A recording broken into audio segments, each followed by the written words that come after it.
오늘 저는 로마서 강의 네 번째인데요, 오래된 신자의 함정이라는 제목으로 함께 은혜를 나누겠습니다. 자, 목사로서 답답함을 느끼는 두 종류의 성도들이 있는데요, 첫째는요, 성경 공부를 도대체 하지 않는 분입니다. 예수 영접하고 세례받고 구원받았는데 우리는 이제 성경 공부를 하지 않고 상 공부라고 그러잖아요. 이 상 공부에 도대체 관심이 없는 분이 계세요. 또 어떤 분은 그저 생명의 삶 한번 들었는데 그 이후로는 아예 깜깜무소식인 분도 계세요. 저는 하나님의 자녀라면 이 말씀에 대한, 성경에 대한 간절한 사모함이 본능이거든요. 근데 그게 없다면 조금 이렇게 걱정스러운 거죠. 정말 구원을 받았나? 이런 생각을 해요. 왜냐하면 예수 영접하고 세례까지 받았는데도 진짜 구원의 확신과 감동과 삶의 변화가 없는 분이 있거든요. 그러지 않았으면 좋겠고, 두 번째 답답한 사람은 성경 공부만 하는 사람이에요. 굉장히 성경을 좋아하고 상 공부 있는 대로 다 들고 더 없냐고까지 얘기를 하는데, 근데 문제는 뭐냐면 그렇게 성경을 열심히 공부하는 것만큼 그분의 삶이 변화가 되지 않는다는 것이죠. 사도 바울도 이런 답답함이 있었던 것 같습니다. 그래서 오늘 본문에 우리 로마 교회에 있는 특히 그 유대인 그리스도인들에게 이런 답답함을 느꼈어요. 유대인들이 굉장히 그 선민의식이 강했어요. 하나님으로부터 택함 받았다, 또 하나님의 율법을 받았다, 할례를 받았다, 이런 선민의식이 굉장히 강했어요. 그런데 그 율법을 주신 하나님의 목적을 제대로 알지를 못하고 말 그대로 율법주의에 빠지게 된 거죠. 율법을 실제로 삶에서 실천하지는 않으면서 많이 알고 있고 그걸 가지고 다른 사람을 많이 판단하는 이런 큰 실수를 하는 거예요. 오늘 우리에게도 이렇게 해당이 되기 때문에 아마 이 로마서의 말씀이 오늘 여러분이 주신 하나님의 음성이 될 것 같아요. 우리 아까 다 안 읽었는데 우리 본문 17절부터 23절까지를 같이 읽으면서 바울이 뭘 지적했는지 한번 살펴보겠습니다. 시작.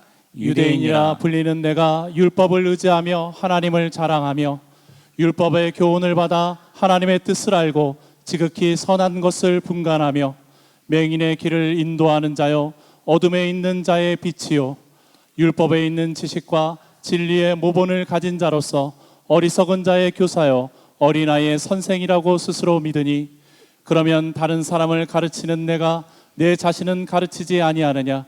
도둑질하지 말라 선포하는 내가 도둑질하느냐? 간음하지 말라 하는 내가 간음하느냐? 우상을 가증히 여기는 내가 신전 물건을 도둑질하느냐?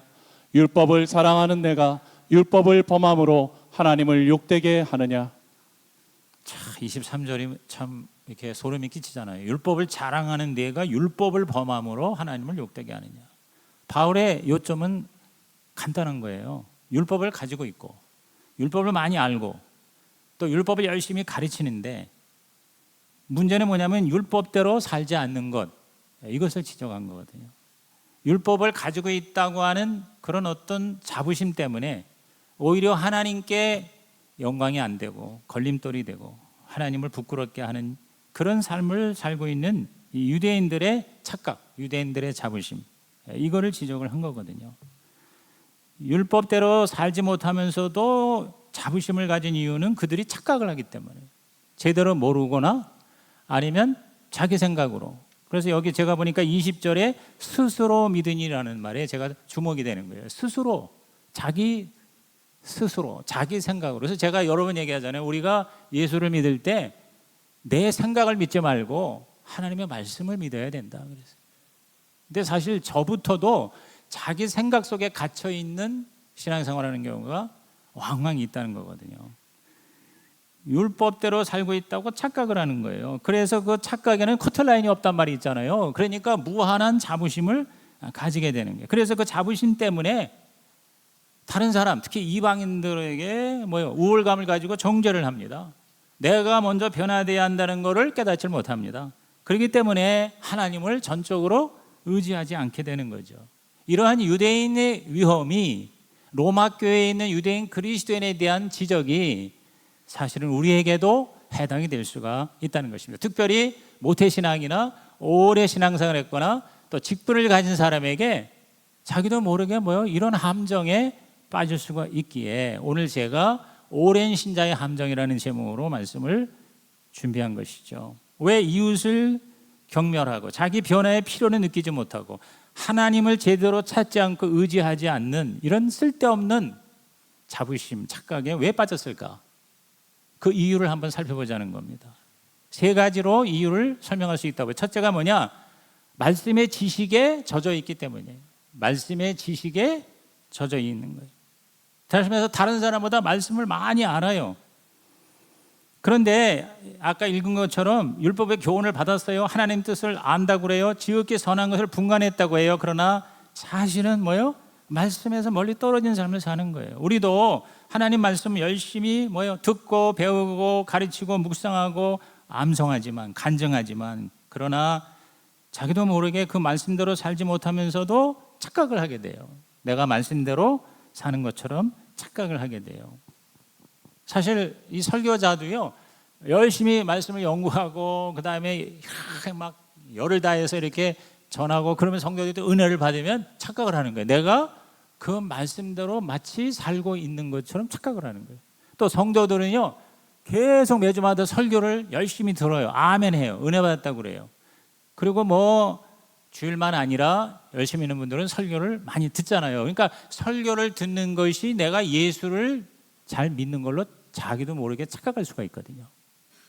주일 성수하고 앉아서 말씀 듣고 또 굉장히 도전도 받고 어떤 때는 뜨거워지기도 하고 그리고 진짜 그 말씀대로 내 삶에 어떤 변화가 있는 것 같은데 실제로 내가 행동하는 건 거의 없다. 그런 경우를 지금 바울이 걱정을 하고 답답해하는 것 같아요. 우리 최영계 목사님의 간증을 제가 들었는데 많이 공감했어요. 그 교회에서 어느 집사님의 형이 사고를 당해서 죽었어요.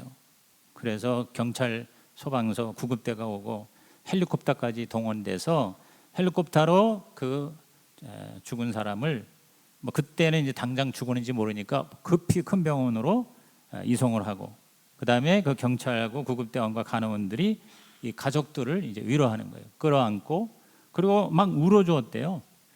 그런 경우가 흔치 않았기 때문에 이 가족은 이 동생은 진짜 하나님의 천사를 보낸 것처럼 느껴졌대요. 그리고 그 형의 갑작스러운 죽음이 비극이 아니라 어떤 하나님의 섭리라는 것을 갈수록 느끼게 됐대요. 경찰이 이 가족이 머문 호텔을 찾아오고 격려해 줄 뿐만 아니라 이틀치 숙박비까지 지불해 줬다는 거예요. 그리고 그 사고를 들은 굉장히 비극적인 사고였던 것 같아요. 그 지역의 목사님이, 미국 목사님이겠죠? 전혀 모르는 분인데 목사님하고 사모님하고 성도들이 찾아와서 음식을 준비한 걸 그렇게 대접을 하면서 위로해 주고 이 간증을 듣고 최영계 목사님은 많이 울었답니다. 왜냐하면 자기는 그렇게 해본 적이 없었다는 거죠. 그래서 부끄럽고 수치스러워서 기도 시간에 하나님께 울었대요. 더 놀라운 일은 장례식을 하는데 그 장례식에 형이 출석하는 교회는 한 30명밖에 안 되는 작은 교회인데 자그마치 300명 이상의 조문객이 그 장례식에 같이 참석했대요. 대다수가 미국 사람들이에요. 알고 보니까 아무도 모르게 그 죽은 형이 그 지역에서 많은 사랑과 섬김을 베풀었던 그 결과였던 거예요. 집을 수리해주고 고장난 차를 고쳐주고 길가에 사람을 태워주고 문제 있는 사람에게 전화하고 찾아가지고 기도해주는 아름다운 선행의 열매였던 거예요. 사고로 죽은 형은 예수 믿은 지 얼마 안 됐대요. 몇 년밖에 안 된 새신자였어요. 그런데 예수 믿고 난 다음에 변화가 된 거예요. 주님을 닮아가려고 애쓴 그 형의 사망 사건으로 인해서 동생이 완전히 새로워지고 그 간증을 들은 교회 여러 성도들이 도전을 받았다는 거죠. 그렇습니다. 말씀을 많이 듣고 공부하고 아는 것이 중요한 게 아니라 말씀대로 사는 것이 중요하고 그리고 말씀으로 인하여 내가 변화되는 것이 더 중요하다. 동의하시면 아멘 하시기 바랍니다. 우리는 자꾸 착각을 하는 거죠. 하나님 말씀을 많이 접하다 보니 그 말씀의 지식에 우리가 젖어 있다 보니 내가 착각을 하는 거죠. 중요한 건 말씀을 많이 알고 소유하고 또 나누는 것보다 중요한 건 그 말씀대로 내가 살아가야 된다는 거. 뭐 이건 너무 기본적이고 상식적인 얘기인데, 그런데 우리가 그걸 제대로 경험을 못한다는 거죠. 두 번째에 착각에 빠지는 거는 뭐냐면 선택적인 기억력. 선택적인 기억력을 들어보셨죠? 그것 때문인 것 같아요. 여러분, 우리 인간은요, 이 죄성이 있어가지고요, 남이 잘한 거는 잘 기억을 못해요. 쉽게 잊어먹어요. 그리고 남이 잘못한 거는 굉장히 오래 기억을 합니다. 영원토록 기억을 합니다. 반면에 내가 실수한 거는, 내가 잘못한 거는 쉽게 잊어먹고, 내가 잘한 거는 영영 기억을 하는, 이게 이제 선택적인 기억력이라는 거죠. 한두 번 내가 좋은 일한 걸 가지고 항상 한 것처럼 착각을 해요. 조그만 거 한 걸 가지고 크게 한 것처럼 착각을 하죠. 그런 착각, 그런 선택적 기억력 때문에 우리는 근거 없는 자부심, 쓸모없는 자만심에 빠지기가 쉽다는 것이죠. 어느 목사님이 예수를 굉장히 늦게 믿고 목사가 됐는데요, 그분이 예수 믿기가 어려웠던 게 자기가 굉장히 괜찮은 사람이라고, 착한 사람이라고 여겼기 때문이라는 거죠. 예수 믿은 후에 왜 자기가 그렇게 착한 사람이라고 생각했는지를 가만히 성찰해 보니까 고등학교 시절의 경험 때문이었다는 걸 알았대요. 고등학교 시절에 같은 반 학생이, 아주 가난한 학생이 있어서 등록금을 못 내가지고 쩔쩔매는 거를 보고 자기가 시계를 풀어 보태서라고 줬다는 거예요. 그 후로 그는 자기가 항상 불쌍한 사람을 도와주고 놀아주는 착한 사람이라는 자부심을 가지고 살았다는 겁니다. 근데 가만히 생각해 보니까, 예수 믿고 나서 목사까지 되고 보니까 일생 동안 남을 위해서 시계를 풀어준 적이 딱 한 번밖에 없었다는 거죠. 그런데 그 한 번의 선행을 가지고 자기가 굉장히 괜찮은 사람이라고, 그러니까 예수 믿을 필요가 없다고 아마 이렇게 생각을 했다는 거죠. 오늘도 우리가 전도하다 보면은, 아니 내가 구태여 예수 믿을 이유가 없다, 나는 그렇게 뭐 죄를 많이 짓지 않았고 나 나름대로 착하게 살았다, 이런 사람이 있거든요. 근데 그게 사실은 진짜 그 사람이 착한 사람이냐? 그렇지 않은 거예요. 착각이거든요, 사실은. 이렇게 우리들은 내가 한 거는 조그만 걸 크게 생각하고 한두 번 하는 것도 많이 한 것처럼 착각하는 거예요. 내가 잘못한 거거나 실수한 거는 거의 생각이 안 나고 내가 조금 잘한 것만 자꾸 이렇게 눈에 띄는 거죠. 그러다 보니 이런 자부심과 쓸데없는 교만이 생기는 게 아닌가. 세 번째, 이 착각하는 이유는 율법을 약화시키기 때문이라는 거죠. 율법을 약화시켰다. 이 말은 뭐냐면 정말 그 율법의 가치를 제대로 알지 못하고 율법주의에 빠지는 거죠. 여러분, 율법은 좋은 거지만 율법주의는 나쁜 거거든요.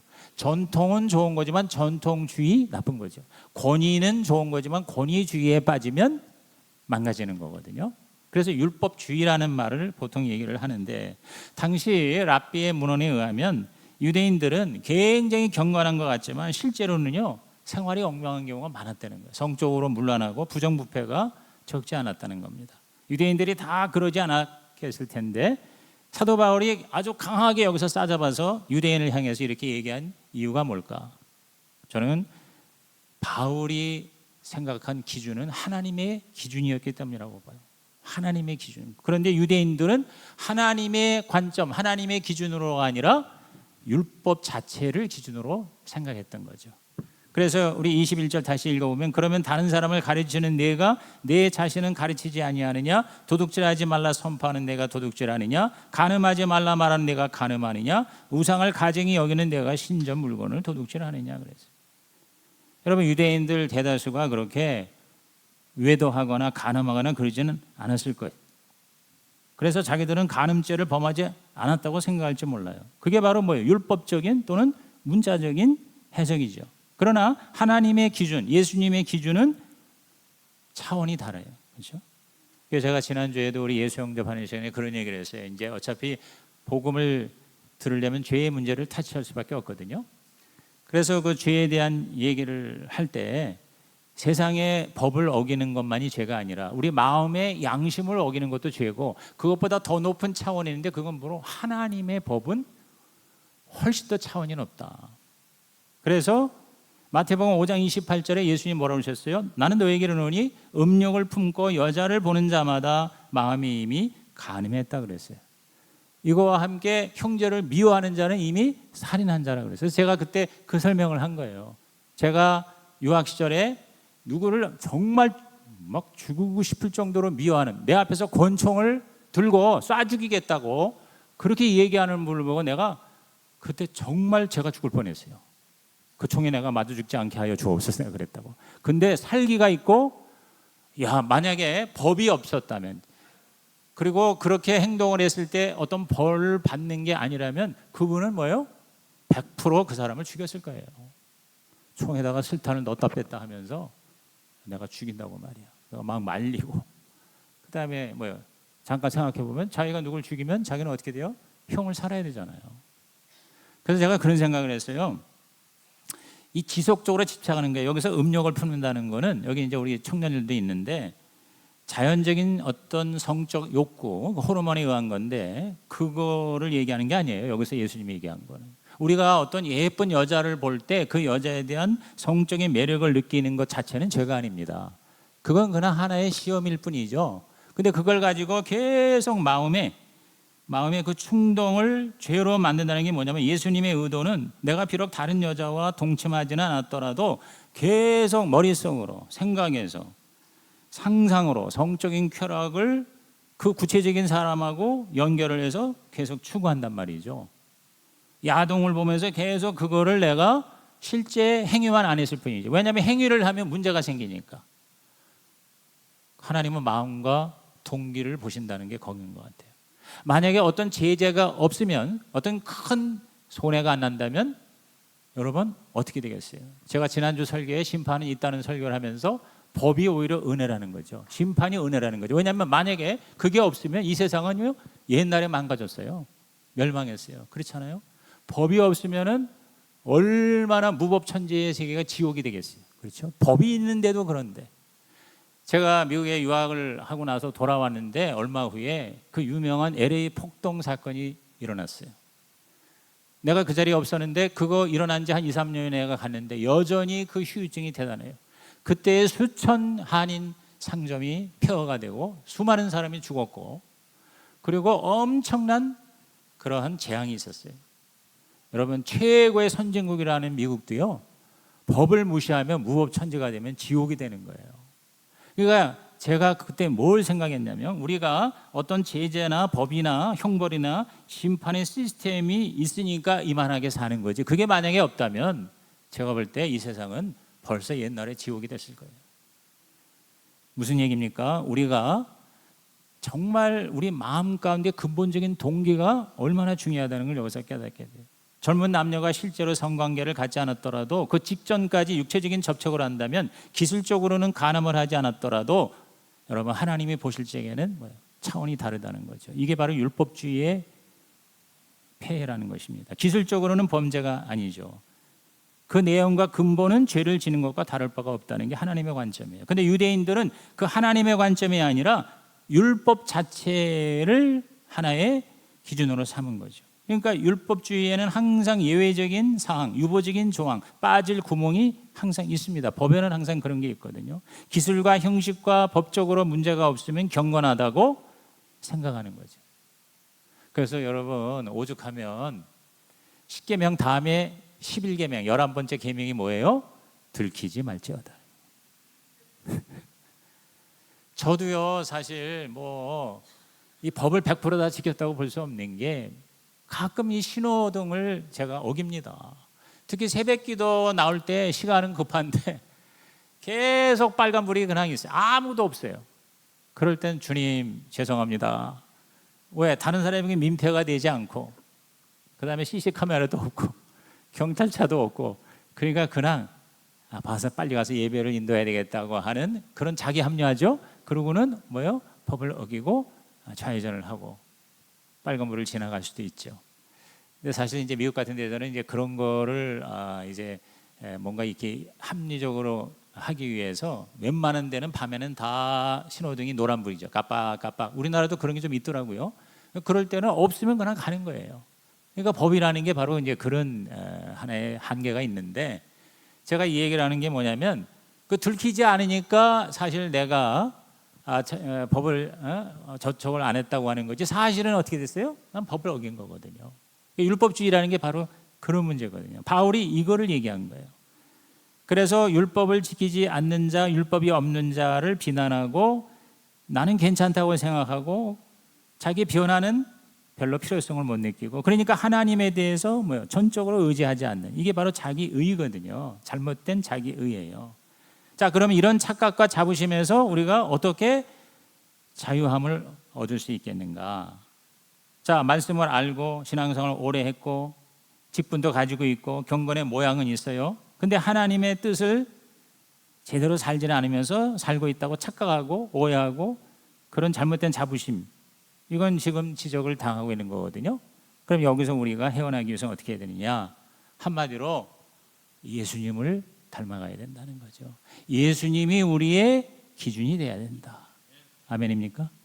저와 여러분이 정말 예수처럼 되려고 할 때 우리는 율법주의자가 되지 않고 성령께서 우리 안에서 말씀하시는 대로 우리들이 따라갈 때 하나님이 기뻐하시는 삶을 살고 또한 다른 사람들에게도 본이 될 줄로 믿는 것입니다. 그러면 예수님처럼 산다, 예수님을 따라간다는 것은 결국 두 가지로 요약될 수가 있는데, 그게 바로 순종과 섬김입니다. 따라합시다. 순종과 섬김. 순종과 섬김. 착각과 근거 없는 자부심에서 벗어나고 정말 이웃을 내가 리스펙트하고 자기 부족을 깨닫고 예수님을 의지하기 위해서는 우리가 예수님의 가장 확실한 우리에게 보여주신 것이 순종이에요. 그 순종을 우리가 따라가는 거죠. 겸손하게. 여러분 보세요. 예수님은 하나님이셔요. 하나님의 아들이세요. 그런데 어떻게 했어요? 죽기까지 낮아지시고 섬기셨다는 거죠. 순종하셨다는 거죠. 그게 예수님의 위대성이거든요. 그러니까 우리가 그 예수님을 본받으려고 할 때, 그때 우리는 뭐예요? 우리들은 율법주의에서 자유함을 누릴 수가 있다. 동의하시면 아멘 하십시다. 여러분, 그 장로님들 중에 특히 이제 장로교회는 이제 그런 문화가 굉장히 잘 되어 있는데, 아주 훌륭한 장로님들 보면은요, 오랜 신앙과 연륜과 그런 존경할 만한 인격이 아주 대단한 분인데도요, 새파란 젊은 목사에게 깍듯이 대하는 장로님들이 계세요. 저도 그런 분 많이 만났거든요. 그 목사의 신분과 영적 권위를 무시하지 않고 예수님 대하듯 해요. 근데 그게 왜 그러냐면요, 그렇게 겸손하게 순종하지 않으면 인간적인 자부심이, 또 장로라는 그런 어떤 평신도로서 최고의 직분이 자기를 교만하게 하고 다른 사람의 필요를 깨닫지 못하고, 그리고 하나님을 의지하기 어렵다는 것을 이분들은 알기 때문에 의도적으로 일부러 그렇게 노력을 하는 거더라고요. 제가 만 27에 목사 안수를 받았습니다. 27살이면 진짜 얼마나 새파래요. 그런데 그때 저는 정말 훌륭한 장로님들로부터 내가 참 민망할 정도로 그렇게 사랑을 받고 대접을 받고 그렇게 순종하는 모습을 보고 저는 착각을 한 거예요. 내가 그래도 괜찮은가 보다. 내가 설교나 강의를 잘하니까 은혜 받고 저렇게 나한테 하는가 보다라고 사실은 착각을 했어요. 근데 그게 아니고 그분들이 정말 자기들이 그렇게 하지 않으면 자기가 쉽게 교만해지고, 이 오늘 말씀에서 나오는 그런 착각에 빠지기가 쉽다는 걸 이분들이 저는 알았기 때문에 그런 것 같아요. 제가 미국에 가서 이민교회에서도 가자마자 부목사가 될 때, 그때 뭘 모르는 저를 그렇게 정말 사회적으로나 영적으로나 모든 면에서 뛰어난 분들, 특히 장로님들 이런 분 중에 그렇지 않은 분도 많지만 정말 그런 분들은 정말 그렇게 목사로서 따뜻하게 대해주고 존경해주고, 저는 그거를 제가 잘난 줄로 알고 착각을 한 거죠. 제가 만 34세에 박사학위를 받고 돌아왔거든요. 그래서 여의도에 그 세계 최대의 교회에서 요직을 맡고 부목사로서 일을 할 때도 인기가 많을 때도 제가 잘난 줄로 착각했던 거예요. 지금 생각해 보니까 우리 평신도들 중에 정말 멋진 분들이 그걸 인정한 거예요. 그걸 받아준 거예요. 그리고 하나님의 그 종으로서 그렇게 권위를 세워줌으로써 자기 자신이 살아난 거예요. 여러분, 저와 여러분이 살기 위해서 이러한 순종, 그리고 섬김이에요. 구체적인 행동으로서의 섬김이죠. 신앙생활 오래 하고 존경받는 영적인 선배들 보면요, 다른 사람, 특히 세상에서 하찮게 여기는 것을 오히려 귀하게 여기는 것을 볼 수가 있습니다. 청소하고 쓰레기를 치우고 테이블을 정리하고 굳은 일을 기쁘게 하는 거죠. 이제 평세가 다가오는데 여러분이 평신도 세미나 이제 많이 갔다 오셨잖아요. 거기 가서 감동받는 게 뭡니까? 굉장히 괜찮은 사람이 앞치마 두르고 열심히 날르고 나베 넥타이하고 웨이터 노릇을 하는 그런 어떤 정성과 겸손하게 섬기는 모습에 우리가 굉장한 도전을 받는 거죠. 감동을 받는 거거든요. 왜 그러냐? 그렇게 하지 않으면 자기도 모르게 자만과 교만이 올라와서 자기는 이제 괜찮다고 착각을 합니다. 특별히 신앙생활 오래 하고요, 직분을 맡을 경우 더 그렇습니다. 그래서 목사하고 장로가 사실은 굉장히 노력하지 않으면요, 오히려 그 타이틀이요, 자기한테 사실은 축복이 아니라는 거예요. 오늘 저와 여러분이 정말 귀한 게 뭔가? 그래서 예수 그리스도의 닮은 모습으로 많은 사람들이 도전을 받고 그들도 변화가 되는 아름다운 예수님의 참 제자가 되시기를 주님의 이름으로 축복합니다. 제가 전주에 기쁨 넘치는 교회 갔을 때 그 교회 지금 한 7, 8년 됐어요. 그 목사님이 세팔할 때 그 교회를 개척을 했을 때 거기 기둥, 나중에 장로가 됐겠죠. 이제 그 교회 수석 장로라는 엘 장로님이 계세요. 그분이 정형외과 의사신데 이분이 이제 목자하고 초원직이고 이제 거기 이제 당회 장로이신데 저는 처음에 그런 분인지 몰랐어요. 근데 정말 얼마나 순종하고 겸손하고 섬기는 모습, 그걸 통해서 잠깐이지만 인터뷰하거나 또 그걸 보면서 제가 병원까지 가서 치료받기 위해서 가보기도 했거든요. 그 병원이 한 30여 년 그 지역에 있었는데 그 지역의 주민들이 정말 이 장로님, 원장님을 정말 아주 훌륭한 슈바이처 같이 그렇게 생각을 하더라고요. 그래서 그분 통해서 얼마나 많은 VIP들이 목장을 찾아오고 교회를 찾아오고 이분도 목장을 여러 번 분가를 시키셨더라고. 그런데 그 대하는 태도를 보니까 오늘 제가 설교하는 그런 대표적인 케이스인 것 같아요. 그 외에도 많은 분이 계시죠.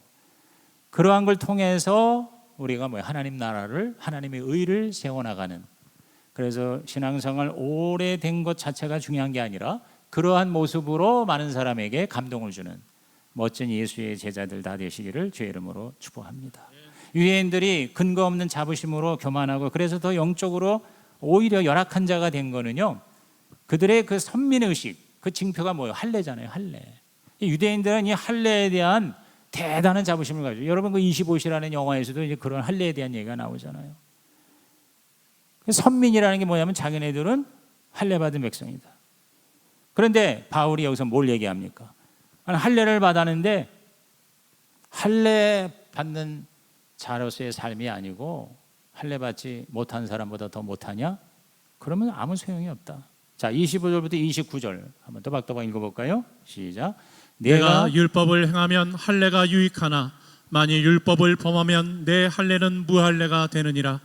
그런즉 무할례자가 율법의 규례를 지키면 그 무할례를 할례와 같이 여길 것이 아니냐. 또한 본래 무할례자가 율법을 온전히 지키면 율법 조문과 할례를 가지고 율법을 범하는 너를 정죄하지 아니하겠느냐. 무릇 표면적 유대인이 유대인이 아니요 표면적 육신의 할례가 아니니라.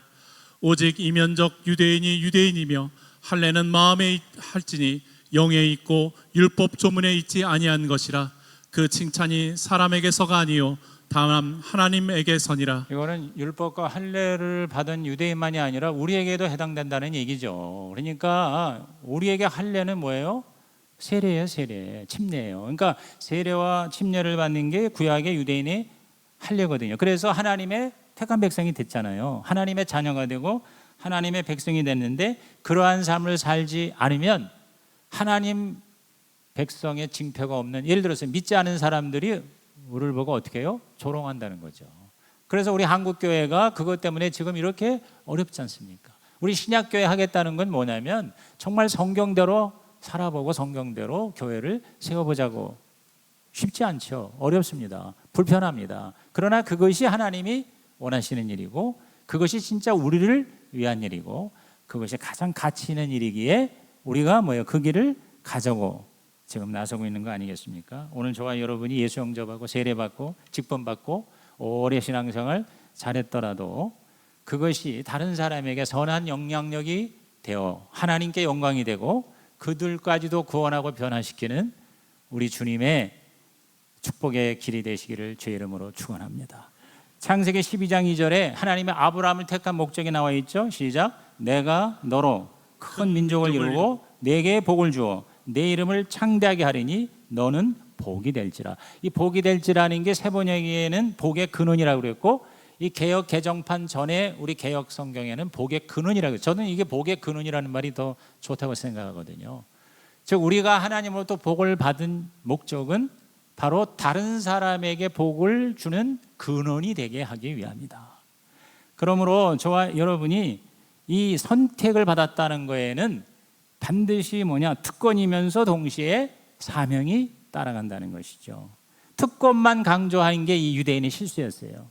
근데 책임, 즉 미션, 사명에 충실했어야 돼요. 왜? 하나님이 그 하잘것없는 히브리 민족을 하나님의 백성으로 선민으로 택한 이유는 바로 다른 모든 이방 민족에게 이 하나님의 생명과 은혜의 강을 흘러 넘치게 하기 위함이다. 근데 그게 실패했다는 거죠. 그래서 이방인을 오히려 정죄하고 판단하고 아니 심지어 개처럼 여기고 아니 끔찍한 얘기도 있어요. 지옥의 땔감이라는 거예요. 유대인들의 사고방식이 이방인은 지옥의 땔감이다. 이러니 하나님이 답답해 하실 수밖에 없으셨던 것 같아요. 그래서 하나님이 그 선민의 특권을 옮기셨어요. 그래서 새로 선민을 택하셨는데 그게 바로 교회인 것입니다. 저와 여러분인 것입니다. 그래서 베드로 사도는 이거를 이렇게 명쾌하게 선언했죠. 베드로전서 2장 9절 우리가 잘 아는 말씀 다 같이 시작. 그러나 너희는 택하신 족속이요 왕 같은 제사장들이요 거룩한 나라요 그의 소유가 된 백성이니 이는 너희를 어두운 데서 불러내어 그의 기이한 빛에 들어가게 하신 이의 아름다운 덕을 선포하게 하려 하심이라. 아름다운 덕. 시작. 아름다운 덕. 제가 하나님은 참되시고 선하시고 아름다우신 분이다. 이 세상에 가장 가치 있는 게 바로 진선미잖아요. 근데 하나님이 진선미죠. 그 진선미가 우리를 통해서 선포되고 나타남으로 많은 사람들이 이 참되지 못하고 그리고 선하지 못하고 아름답지 못한 추악한 이 세상에 진짜 진선미를 만나게 하는 그런 하나님의 손발이 되는 게 바로 저와 여러분의 사명이다. 동의하시면 아멘 하십시다. 너무 사명만 얘기하니까 좀 힘들죠, 듣기가. 저도 여러분 재미있게 막 웃기면서 제가 옛날에 그랬거든요. 그래서 그냥 한번 설교 듣고 예배 드리면 붕 뜨는 그런 거 좀 사실 하고도 싶어요. 그런데 그걸 해봤는데 진짜 변화되는 삶을 사는 사람이 이렇게 많지가 않더라고요. 그래서 그런 거 보면 저는 이 신약교회가 가정교회가 정말 하나님께서 저와 여러분에게 역사하시면 이 하나님의 진선미를 아름답게 보여줄 수 있지 않을까. 부부가 잘 맞지 않아도 정말 행복하게 사는 모습, 자녀들과 시간을 많이 보내지는 못하지만 잘 자라주는 모습, 교회에 엄청난 시간과 물질을 들이는데도 이상하게 직장과 사업이 번창한 모습, 하나님의 말씀대로 정직하게 사는데도 모든 일이 궁극적으로 형통하게 되는 이 모습을 아름다운 하나님의 덕을 다른 사람들에게 보여줌으로 그들이 하나님을 찾게 하는 진짜 하나님의 택한 백성, 왕같은 제사장, 저와 여러분 모두가 다 되시고 자녀들이 되시기를 예수님의 이름으로 축복합니다.